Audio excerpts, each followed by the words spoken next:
2022 में हुए विधानसभा चुनाव से 9 महीने पहले योगी आदित्यनाथ को हटाने की पूरी तैयारी थी। ये दावा इंडियन एक्सप्रेस से जुड़े वरिष्ठ पत्रकार श्यामलाल यादव ने अपनी किताब at the heart of power the chief ministers of Uttar Pradesh में किया है।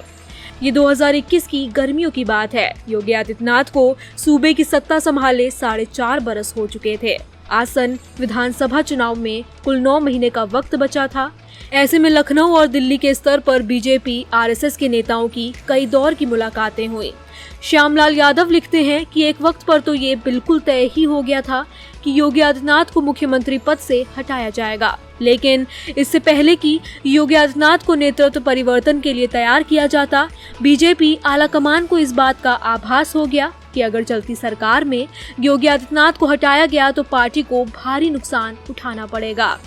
रिवीजन के लिए बता दें कि 2017 के चुनावों में 403 सीटों वाली यूपी विधानसभा में बीजेपी ने 334 सीटों पर चुनाव लड़ा था, जिसमें से उन्हें 312 सीटों पर जीत मिली थी। हालांकि इस तख्तापलट की प्रक्रिया पर पूर्ण विराम लगा। नवंबर 2021 में जब नरेंद्र मोदी 56वें डीजीपी सम्मेलन में शिरकत करने लखनऊ आए, राजभवन में योगी ने मोदी से मुलाकात की। इसके बाद 21 नवंबर को योगी आदित्यनाथ ने एक तस्वीर पोस्ट की, जिसमें नरेंद्र मोदी और योगी आदित्यनाथ साथ में टहल रहे थे और मोदी ने योगी के कंधे पर हाथ रख रखा था। इस तस्वीर से संगठन और सूबे में स्पष्ट संदेश गया कि योगी की सरपरस्ती में ही आगामी 2022 का चुनाव लड़ा जाएगा। इस तस्वीर का कैप्शन था, हम निकल पड़े हैं प्रण करके, अपना तन मन अर्पण करके।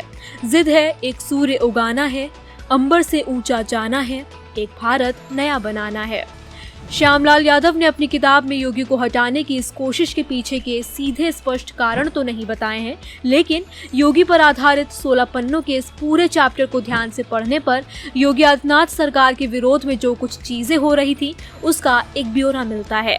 जैसे उस दौर में उप मुख्यमंत्री केशव प्रसाद मौर्य के साथ लगातार उनके मतभेद बढ़ रहे थे। हालांकि श्यामलाल लिखते हैं कि आरएसएस के नेताओं के दखल के बाद 22 जून 2021 को योगी आदित्यनाथ अचानक केशव प्रसाद मौर्य से मिलने पहुंच गए थे। इसे दोनों के बीच रिश्ते सुधारने की कवायद के रूप में देखा गया।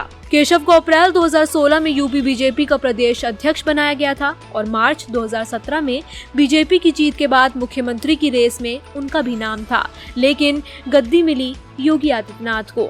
तभी से दोनों के बीच एक किस्म के टसल की थ्योरीज चलती रहती है।